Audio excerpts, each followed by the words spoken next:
వేద పండితులచే శుభకార్యాలు పూజలు హోమాలు జాతకాలు ఆఫీస్ పూజలు చేయించుట కొరకు పూజారీస్.com. నమస్కారం, వెల్కమ్ టు సుమన్ టీవీ. ప్రస్తుతం మనతో పాటు ప్రముఖ జ్యోతిషులు డాక్టర్ కృష్ణ చైతన్య స్వామి ఉన్నారు. వారితో మాట్లాడదాం. గురుగారు నమస్కారం అండి. నమస్కారం. కృష్ణాష్టమి, అసలు అష్టమికి అంత వైభవం వచ్చిందంటే ఆ కృష్ణుడి వల్లే. సాధారణంగా కొన్ని తిథులు మనం అవాయిడ్ చేసేసామని చెప్పుకోవాలి, ఆ రోజున ఏ పనులు చేయకూడదని ఇలా. కానీ అలాంటి తిథులకు కూడా ఒక దైవత్వాన్ని ఆపాదించారు ఆ శ్రీకృష్ణ భగవానుల వారు. అటువంటిది ఆయన జయంతి ఆ రోజున అసలు ఎలా అంటే ఇంట్లో ఉండేవాళ్ళు ఎలాంటి పూజా కార్యక్రమాలు చేసుకోవాలి, అసలు ఆ కృష్ణుడి గురించి ఏం చెప్తారు ముందుగా? అంటే శ్రీకృష్ణాష్టమి అనేటువంటిది భారతదేశంలో అత్యద్భుతంగా నిర్వహించేటువంటి పండుగలలో శ్రీకృష్ణాష్టమి ఒకటి. అవును. అంటే మనం పిల్లలందరికీ కూడా చాలా మంది తల్లిదండ్రులు వాళ్ళ పిల్లలకి అంటే చిన్నప్పటి నుంచి కూడా కన్నయ్య అని పిలుచుకోవడం. అవునండి. ఫస్ట్ వారికి అంటే కృష్ణుడికి సంబంధించినటువంటి వేషం వేసి ఆ ఆనందం పడడం ఇక ఆ రోజంతా ఆ ఇంకా రోజంతా పండగే. కూడా అంటే నార్మల్ గా. అయితే కృష్ణాష్టమికి సంబంధించిందిగా అంటే భగవంతుడు అజ్ఞానం అనేటువంటిది తొలగించడానికి శ్రీకృష్ణ పరమాత్ముడు అవతరించాడు అని చెప్తారు. ఆయన ఎలా వచ్చారయ్యా అంటే చెరసాలలో పుట్టాడు, ఎక్కడో పెరిగాడు. అంటే భగవంతుడు అనేటువంటి వాడు నేను ఎక్కడ ఉన్నప్పటికీ కూడా అంటే మనలో ఉండేటువంటి ప్రేరణ అనేటువంటిది తీసుకొని వచ్చి అద్భుతమైనటువంటి స్థితికి వెళ్ళడానికి మనం కష్టపడుతూ ముందుకు వెళ్ళాలి అని చెప్పినటువంటి వాడు భగవంతుడు. ఆయన నేనే భగవంతుడు అని చెప్పినటువంటి అవతారం కూడా కృష్ణ పరమాత్మే. అంటే కృష్ణం వందే జగద్గురు. ఈ భూమిలో ఉండేటువంటి అందరి గురువులు కూడా ఆయన్ని ఆరాధించి ఆయన ద్వారా అనుగ్రహం పొందేటువంటి వారే ఫస్ట్. అలాంటి కృష్ణాష్టమి అనేటువంటిది సాధారణంగా అంటే ఇళ్లలో చేసుకునేటప్పటికి మనందరం కూడా ఉదయం పూట చాలా మంది చేస్తుంటారు కొంతమంది. అవునండి. అలాగే సాయంత్రం అనేటువంటిది కృష్ణాష్టమికి చాలా విశేషమైనటువంటిది. ఇప్పుడు ఆ రోజంతా అష్టమి తిథి ఉందండి. ఉంటుంది. 26 అష్టమి తిథి ఉంది. ఆ రోజంతా ఉంది. అంటే సాయంత్రం అనేటువంటిది కృష్ణాష్టమి చాలా విశేషం. కొంతమంది కొన్ని ప్రాంతాల్లో కొన్ని క్షేత్రాల్లో రాత్రి పూట చేస్తారు. ఇంకా ఎందుకంటే ఆయన జన్మించింది అప్పుడే పుట్టారు కాబట్టి ఆ సమయంలో చేస్తారు చాలా మంది. కృష్ణాష్టమి అనేటువంటిది అజ్ఞానాన్ని తొలగించేటువంటి రోజు కాబట్టి ఆ చీకటి అంతా కూడా తొలగిపోవాలి అనేటువంటి సంకల్పం. ఆ రోజున అయితే ఏ విధంగా చేయాలండి? ఆ రోజు ఎలా ఆరాధించాలి అనేటువంటిది సాధారణంగా ఇంట్లో విగ్రహం ఆరాధన చేసుకునేటువంటి వాళ్ళకి ఒకటి, లేదు సాలగ్రామ రూపంలో ఆరాధన చేసుకునేటువంటి వాళ్ళు కొంతమంది, అయితే కొంతమంది ఫొటోస్ పెట్టి చేసుకునేటువంటి వాళ్ళు. ఏది ఉన్నప్పటికీ కూడా భగవంతుడికి ఫస్ట్ భక్తి ప్రధానం. మనందరం గుర్తుంచుకోవాల్సింది అత్యద్భుతమైనటువంటిది భగవంతుడికి భక్తి ప్రధానం. కృష్ణాష్టమి రోజు ప్రాతకాలం ఎలా అయితే మనం నిత్యారాధన ఉంటూనే సాయంత్రం స్వామివారికి నివేదించాల్సినటువంటి పదార్థాలు తీసుకుంటే ముఖ్యంగా అటుకులు, తర్వాత పాలు, పెరుగు, అంటే పచ్చి చింతకాయలు అంటారమ్మా, చిన్న చింతకాయలు. ఆ చింతకాయలు కూడా చాలా విశేషంగా స్వామివారికి నివేదన చేస్తారు. చాలా దివ్యమైన క్షేత్రాల్లో మనకు వైష్ణవ దివ్యదేశాల్లో పచ్చి చింతకాయలను స్వామివారికి నివేదన చేస్తారు. వెన్నతో పాటుగా ఈ చింతకాయలు ఇవన్నీ కూడా శంఖంతో పాలు నివేదన చేస్తారు. అంటే సాధారణంగా మనం వెండి గ్లాస్ లోనే ఇలా పెడతాం కదా, చాలా క్షేత్రాల్లో శంఖంలో పాలు పోసి స్వామివారికి నివేదన చేసేటువంటి కార్యక్రమం ఎక్కువ ఉంటదమ్మా. అంటే మనం ఏది ఉన్నప్పటికీ కూడా స్వామివారికి ఒక తులసిని సమర్పించి, కనీసం ఇదన్నీ చేయలేం మనం, స్వామివారి దగ్గర ఒక తులసిని సమర్పించి భగవంతుడికి ప్రార్థన చేయడం అనేటువంటిది చాలా అత్యుత్తమమైనటువంటిది. మనం నివేదన చేసేటువంటి పదార్థాల్లో అటుకులు, పాలు, పెరుగు, వెన్న, అదే విధంగా చింతకాయలు, ఇవి స్వామివారికి నివేదన చేస్తే చాలా మంచిది ఇంట్లో చేసుకుంటూ. అయితే సాయంత్రం పూటే చేయమంటారండి? సాయంత్రం చేయడం అనేటువంటిది ఉత్తమోత్తమైనటువంటిది. లేదు అవకాశం లేదు అనేటువంటి వాళ్ళు మాత్రం తప్పకుండా ప్రాతకాలం చేసుకునేటువంటి చేసుకోవచ్చు. అంటే ఎంత విశేషంగా చేస్తారంటే ఇంకా ఉదయాన్నే లేచి అడుగులు అవి వేస్తూ ఉంటారు. స్వామివారి యొక్క పాదాలు మన ఇంట్లోకి రావాలి అనేటువంటిది ప్రతి ఒక్కరికి ఉంటది.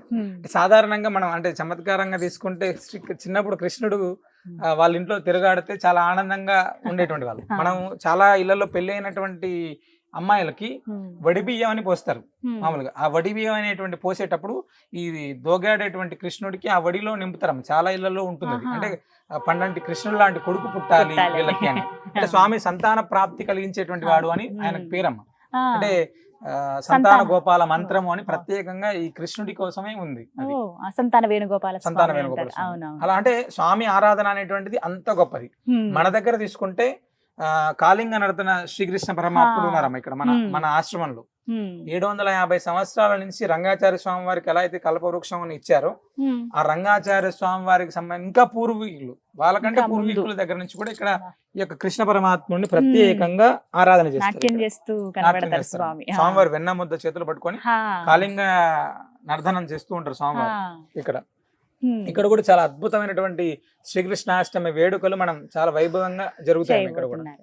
అంటే సాధారణంగా ఇళ్లలో పెట్టేటప్పుడు ఎలాంటి విగ్రహాలు పెట్టుకోవాలండి కృష్ణాష్టమికి పూజ అంటే చేసేటప్పుడు? అది వాస్తవంగా విగ్రహారాధన చాలా పెద్ద పెద్ద విగ్రహాలు ఈ ప్రస్తుత కాలంలో అలవాటు చేశారు, కానీ అంటే నివేదన అనేటువంటిది ఉండాలి ఫస్ట్. సాధారణంగా చిన్న విగ్రహం అనేటువంటిది చాలా చిన్న కృష్ణుడు కూడా ఉండొచ్చు, మంచిది, బొటన వేలంత చిన్నది. ఆ కృష్ణుడు ఉండడం వల్ల ఏమవుతుందంటే మనం చేసేటువంటి ఆరాధన అనేటువంటిది కూడా వాళ్ళకు కరెక్ట్ గా చేయగలం. పెద్ద పెద్ద విగ్రహాలు పెరిగే కొద్దీ మన ఆరాధన అనేటువంటిది కరెక్ట్ లేకపోతే మనకు కూడా కొంచెం మానసికంగా అది బాధాకరమైనటువంటి అంశం. అంటే శ్రీకృష్ణ పరమాత్మ ఎప్పుడు కూడా చిన్న కృష్ణుడు అంటే దోగాడేటువంటి కృష్ణుడు అనేటువంటిది చాలా విశేషమైనటువంటిది. వాళ్ళ ఇంట్లో ఉన్నాడంటే అది భగవంతుడు సాక్షాత్తుగా అక్కడ స్వామి ఉంటారు ఖచ్చితంగా. అలాగే మట్టివి పెడుతూ ఉంటారు కొంతమంది, అలాగే కొన్ని రకరకాలవి పెట్టుకుని ఆరాధిస్తుంటారు. అవి ఎంత ఉన్నా పర్వాలేదు, ఇబ్బంది లేదమ్మా. దానికి ఎంత పెద్దవి ఉన్నా కూడా ప్లాస్టర్ ఆఫ్ ప్యారిస్ వచ్చాయి ఇప్పుడు ప్రస్తుతం, మట్టి విగ్రహాలు ఏదో ఒకటి పెట్టి ఆనాటి వరకు పెట్టేటువంటి వాళ్ళు తర్వాత షోకేస్ లో పెట్టుకుని పూజ చేసుకుని అంటే ఏదైనా ఇక్కడ భక్తి ప్రధానం ఫస్ట్ అన్నిటికంటే. వాళ్ళ శక్తి అనుసారంగా వాళ్ళ ఫోటోస్ కావచ్చు, విగ్రహాలు కావచ్చు, లేదా సాలగ్రామం. చాలా మంది కృష్ణ సాలగ్రామం ఉంటుంది, శ్రీకృష్ణ సాలగ్రామం ఉండి దానికి విశేషంగా పూజ చేసుకునేటువంటి వాళ్ళు. ఎలా గుర్తించాలండి కృష్ణ సాలగ్రామం? సాధారణంగా మన సాలగ్రామాల్లో వాసుదేవ సాలగ్రామం ఉంటాయి, మత్స్యం ఉంటాయి, కూర్మం ఉంటాయి, వరాహం ఉంటాయి, నారసింహం ఉంటారు, రామ సాలగ్రామం ఉంటది, శ్రీకృష్ణ సాలగ్రామం ఉంటది, చాలా అద్భుతంగా సంతాన గోపాల సాలగ్రామం ఉంటది. ఇవన్నీ కూడా అంటే దానికి సంబంధించినటువంటి ఆ విధి విధానాలు తెలిసి ఉంటే మాత్రమే సాలగ్రామం ఇంట్లో ఉంటే మంచిదమ్మా. అలా అయితే ఇంట్లో కేవలం అంటే విగ్రహాలకు సంబంధించి పెద్ద పెద్ద విగ్రహాలు అయితే పెట్టుకోకుండా ఉంటేనే చాలా మంచిది, పెట్టుకోకపోతే చాలా మంచిది. ఎందుకంటే ప్రస్తుతం ఏమైందంటే ఏ క్షేత్రానికి వెళ్తే ఆ క్షేత్రానికి సంబంధించిన విగ్రహం తెచ్చి పెట్టేసుకోవడం అలవాటు చేస్తున్నారు. కొద్ది రోజుల తర్వాత అవన్నీ నిండిపోతున్నాయి, తర్వాత మళ్ళీ ఒకటి పక్కన పెట్టుకుంటూ వస్తున్నారు. మన అలా కరెక్ట్ కాదు. అలాగే మరి ఆశ్రమంలో ప్రత్యేకించి గోవింద ఆశ్రమంలో ఎలాంటి పూజలు చేస్తున్నారు కృష్ణాష్టమికి? కృష్ణాష్టమి ప్రాతకాలంలోనే స్వామివారికి విశేషమైనటువంటి తిరుమంజనం ఉంటదమ్మా. ఫస్ట్ అంటే శ్రీకృష్ణ పరమాత్ముడికి ప్రత్యేకమైనటువంటి తిరుమంజనం. సాయంత్రంతో శంకుపాలు అని ఇందాక శంఖంతో నివేదన, శంకుపాలు అనేటువంటిది స్వామివారికి నివేదన. సాయంత్రం ఉట్టి కొట్టేటువంటి కార్యక్రమం, ఇవన్నీ కూడా ఉంటాయి. ఇక్కడే స్వామివారికి లక్ష తులసి అర్చన చేస్తున్నాం ఆ రోజు. లక్ష తులసి అర్చన ఎవరైనా ప్రత్యక్షంగా వాళ్ళు పాల్గొనేటువంటి వాళ్ళు వచ్చి స్వామివారికి తులసిని సమర్పించుకోవచ్చు. తర్వాత మిగతా కృష్ణాష్టమి వేడుకలన్నీ కూడా జరుగుతాయి. గురుగారు, ఆ రోజున ఏ మంత్రాన్ని పఠించాలి? పూజ చేసుకునే వాళ్ళు ఆ కృష్ణ భగవానుని ఎలా ఆరాధించుకోవాలి? శ్రీకృష్ణ పరమాత్ముడికి సంబంధించినటువంటిది కృష్ణాష్టకాన్ని మనం ఎక్కువ శాతం పారాయణం చేసుకుంటారు చాలా మంది. మంత్రం విషయానికి వస్తే ఓం నమో భగవతే వాసుదేవాయ, ఓం నమో భగవతే వాసుదేవాయ అంటే భగవంతుడికి సంబంధించినటువంటి మంత్రం. అది చాలా విశేషమైనటువంటిది. కృష్ణాష్టకం అనేటువంటిది సాధారణంగా ఎవరైనా పారాయణం చేసుకోగలిగేటువంటిది. ఎందుకంటే అది కొన్ని శ్లోకాలు ఉన్నప్పటికీ కూడా చాలా నోరు తిరిగి ఈజీగా ప్రతి ఒక్కరు కూడా చేసుకోవచ్చు ప్రత్యేకంగా. చాలా బాగుంటుంది కూడా, మంచి ఫలితం కూడా ఉంటుంది అమ్మ దానికి. అంటే కృష్ణుడి ఆరాధన ఎటువంటి ఫలితాన్ని అందిస్తుందండి? కృష్ణుడి ఆరాధన మన యొక్క అజ్ఞానాన్ని తొలగిస్తుంది. ఫస్ట్ భగవద్భక్తిని పెంచుతుంది అమ్మ. కృష్ణ ఆరాధన చేయడం ద్వారా భగవద్భక్తి పెంచుతుంది. అదే విధంగా చాలా ఇళ్లలో సంతానానికి సంబంధించినటువంటివి, ఆర్థికంగా ఇవన్నీ కూడా చాలా ఉపయోగకరమైనటువంటిది. అంటే స్వామి కృష్ణారాధన వల్ల ఆర్థిక స్థితిని మెరుగవుతుంది, ఒకటి సంతాన ప్రాప్తి కలుగుతుంది. అదే విధంగా మనలో ఉండేటువంటి అజ్ఞానాన్ని అంటే మైండ్ వాష్ చేసి భగవంతుడు నేనున్నాను అని చెప్పేటువంటి ధైర్యాన్ని ఇస్తాడు భగవంతుడు. కృష్ణుడు ఎప్పుడు కూడా ధైర్యం ఇచ్చేటువంటి వాడమ్మ. నువ్వు చెయ్యి, నేనున్నాను వెనకాల. కృష్ణ పరమాత్ముడు చెప్పింది మొత్తం భగవద్గీత ఎక్కడ తీసుకున్నా కూడా అందరినీ ముందుకు పంపించి భగవంతుడు నేను వెనకాల ఉన్నాను, నువ్వు వెళ్ళవయా, నువ్వు పని చేయి, ఫలితాన్ని నా మీద వదిలే, నేను చూసుకుంటాను, ఇలా చెప్పాడు భగవంతుడు. అలానే ఇప్పటిదాకా అంటే సాధారణంగా ఎవరైనా అంటే కృష్ణార్జునులు లాగా ఉండాలి అని. అలా చాలా చక్కగా వివరించారు గురువు గారు కృష్ణాష్టమి విశిష్టత. ధన్యవాదాలండి.